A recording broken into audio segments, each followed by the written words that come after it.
You know what? I was definitely right. Alcohol is a very good visual metaphor for how these videos progress. What, at this point, do I even say about this show? Seriously, that is a serious question, because the only thing that comes to mind is that it is so unremarkably mediocre that I genuinely can't think of a single thing to say about the actual episodes I just viewed. So we'll start off by rhyming off what I do remember. Ahsoka manages to get to the other galaxy via the whales, of course, and Thrawn is informed of her arrival. Yeah, he knows her as the Padawan of Anakin Skywalker. Just seems like everybody knows Anakin Skywalker. Sure is a popular guy. Again, especially since, as I said before, that was a very, very well kept secret within the Empire.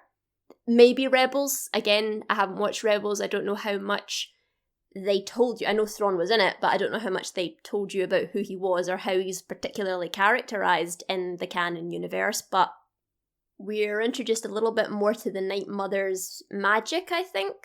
Morgan Elspeth is given the Sword of Talzin, and I know that the head Night Witch in Rebels is named Mother Talzin. I originally thought that was her name, but perhaps it's something closer resembling a title, like the witches who use the Force this way. Talzin is, some kind of special thing. I don't know. They don't explain it.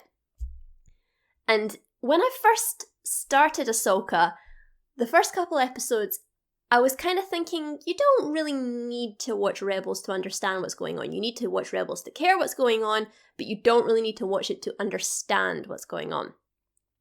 That very quickly went out the window. If you don't know anything about what happened in Rebels, and even a little bit of Clone Wars as well, and maybe even a bit of the EU, I'm not sure, you will have no idea who these people are simply for their presence in this show.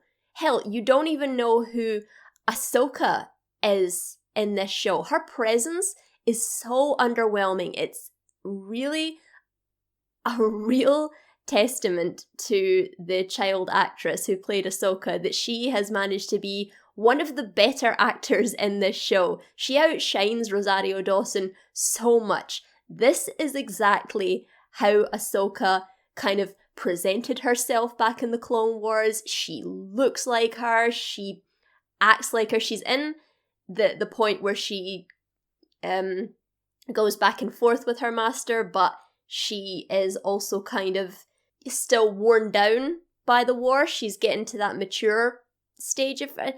I just liked it. I just thought that her performance and her chemistry with Hayden Christensen was probably one of the better parts of the show, despite the fact that, as I said in the previous video, yet again, that had no setup, it had no reason to be here, it had no thematic importance, it had nothing. It was a big old pile of nothing that connected to the show in no way whatsoever. Again, you can cut out episode 5, apart from the whales, and plot-wise, nothing changes. Even character-wise, nothing changes. Ahsoka is exactly the same before the dream as she is after it. But we're supposed to be talking about episode 6 and 7. What else happens? Oh yeah.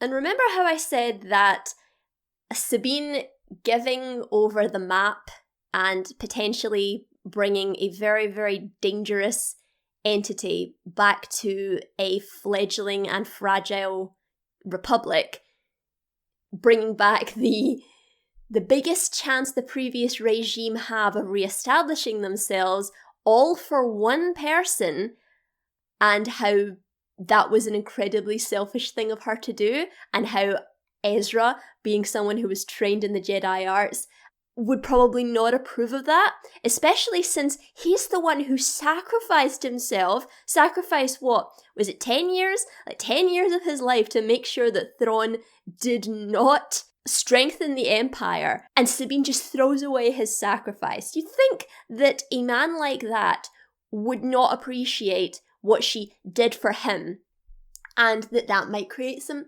interesting character tension. Nope. Nope, they just don't address it. They don't address any part of it. That might have actually been interesting. I would have actually been quite interested to see what Ezra's point of view on that was. He's the one who sacrificed himself, he's the one they're trying to rescue, but also he is the one who did this in order to save the galaxy, so what would he think about someone taking this risk for him?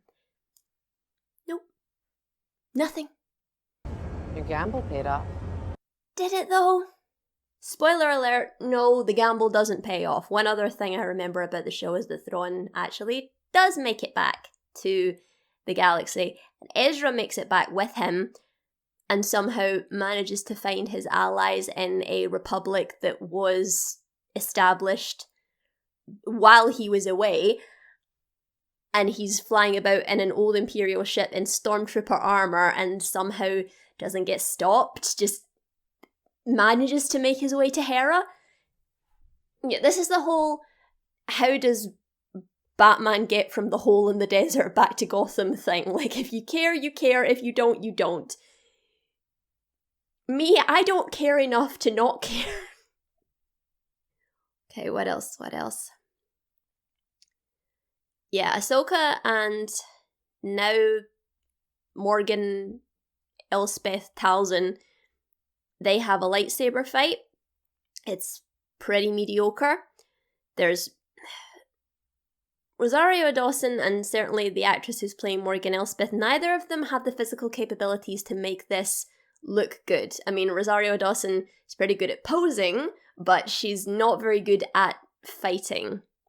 And, well, that's not her fault. Like, some actors have certain strengths, and some of them are good physically, some of them are good verbally, If they couldn't have made this look good with her, they should have used a stunt double, and if they did use a stunt double, they didn't use one very well.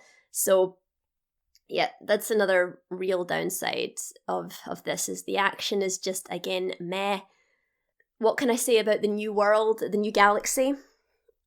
It's basically Lord of the Rings in space. It's the statues, the landscape, the magic. Lord of the Rings has its own aesthetic, and yes, I understand taking influence and everything from other works of media, works of literature. Star Wars is very famous for that. One thing I say that Jon Favreau did have it right: don't take influence from Star Wars, take influence from the things that inspired Star Wars, the things that inspired George Lucas. But Lord of the Rings is just so aesthetically inconsistent with what Star Wars is and what it looks like. So the entire show ends with Balin standing on what I think is the father, son, and daughter from the Mortis arc of Clone Wars, which was so vague that there's no way to actually critique it, because it leaves so much up to the imagination that it can pretty much mean anything. And I don't mean that in a positive way. You actually have to give your audience something to interpret, not just give them a blank page, splash some stuff on it, and then ask them to say what it means like some kind of bullshit modern abstract art. But incidentally, no, the Mortis arc is not what I think the dumbest Clone Wars arc is. Nobody's guessed it right yet. His Padawan, she joins the native tribe. Again, I don't see the progression. I understand Balin's progression. He was, however vague it was, he was drawn towards this great force power. That's why he wanted to get to this galaxy. He was drawn there. Don't know what she's doing there, other than following her master, who she seems to not be following anymore. So what's up with that? And Ahsoka and Sabine are now stuck in the other galaxy, waiting for the next migration of space whales, I suppose. Unless they're planning to do stories in this galaxy, which it looks like they are. It looks like they're setting up for a season 2 where they will explore the Force more, expand the Force. But if this is the way they're expanding the Force, they're just going to make it Lord of the Rings-esque magic. Again, I don't really get where they're going there. Obviously, that is like a personal preference of how you feel about Star Wars. That's not exactly a critique of the show.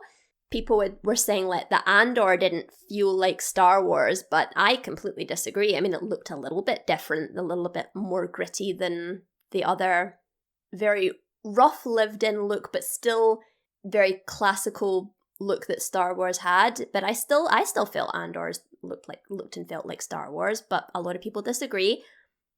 What do you think? What do you think of this new leaning towards fantasy? Because Star Wars isn't really science fiction, it's science fantasy. So what do you feel about this new lean towards the fantasy aspect? Do you like it? I'm going to bet that a lot of you are going to say no. And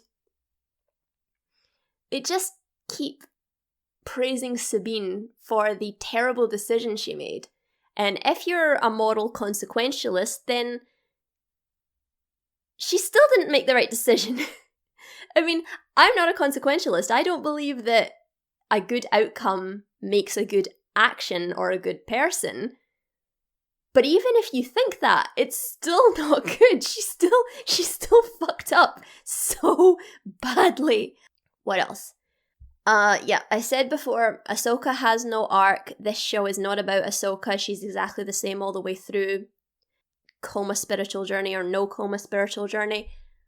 Thrawn, brilliant tactician, all we can say about him. At least that's how they're portraying him. Elspeth, again, what does she want? She wants to bring Thrawn back to the other galaxy. Why?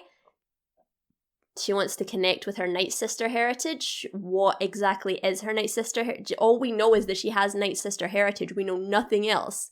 She's just thrown back into this galaxy and they're like, welcome, sister. Would you like to be the new wielder of this sword? And she's like, yes, I would like to be the wielder of this sword. Please.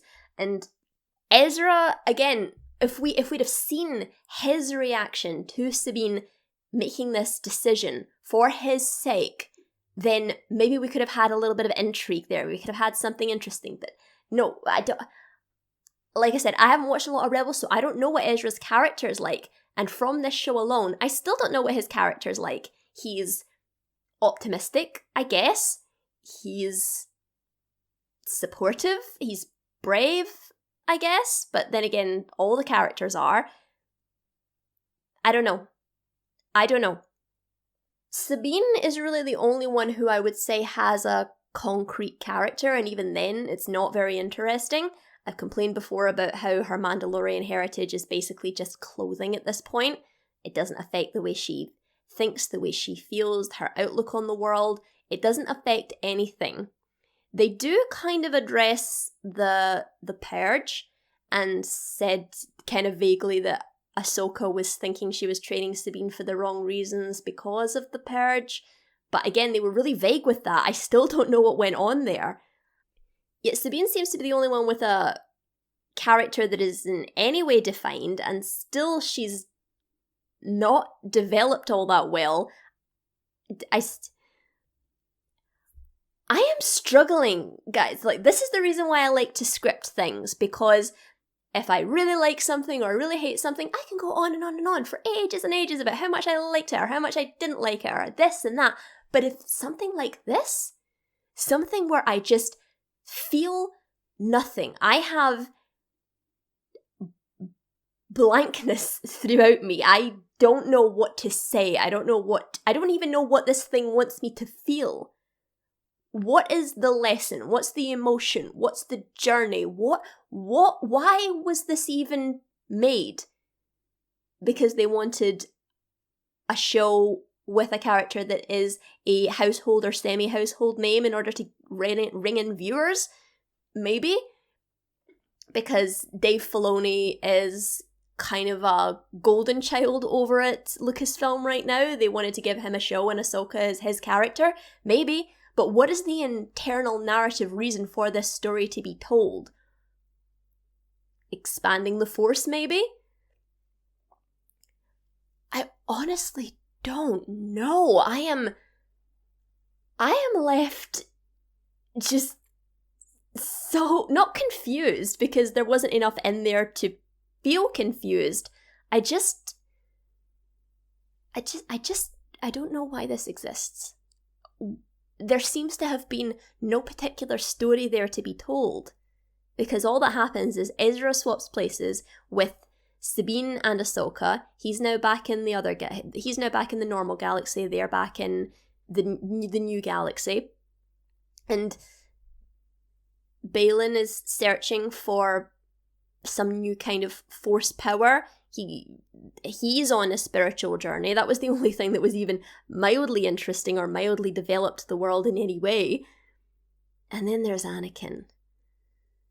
God, they just drag out the corpse of Vader and the corpse of Skywalker just for these cheap reaction shots and these just TikTok and Twitter stills and GIFs that people are going to say, oh, I don't watch reaction channels. I find them very cringe-inducing, over-dramatized, and that's why I stopped doing reactions a long time ago, because I just couldn't bring myself to produce any kind of reaction that would be at all entertaining.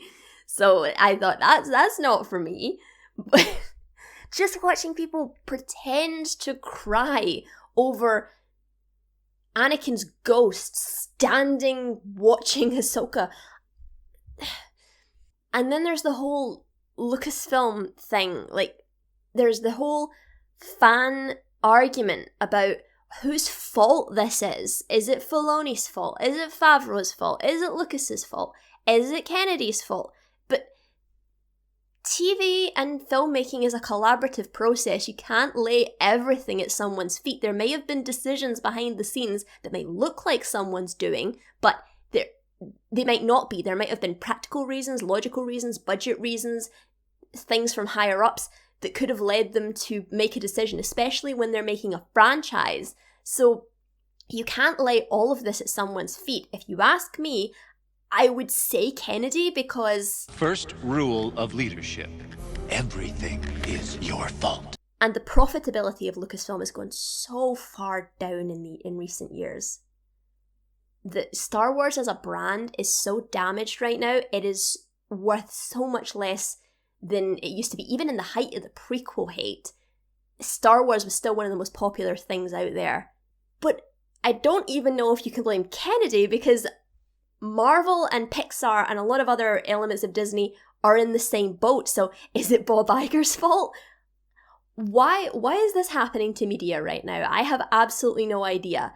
And I know I have barely talked about Ahsoka. I've barely gone through this bloody thing, but I can't. I just can't. I've got nothing to fucking say about this show. I'm done. I don't want to talk about it anymore. I know I said I was going to do a scripted review, but I don't even know if I have the wherewithal. Anyway, it's October 5th at the time of recording this. I'm going to go watch Loki. My expectations are not high.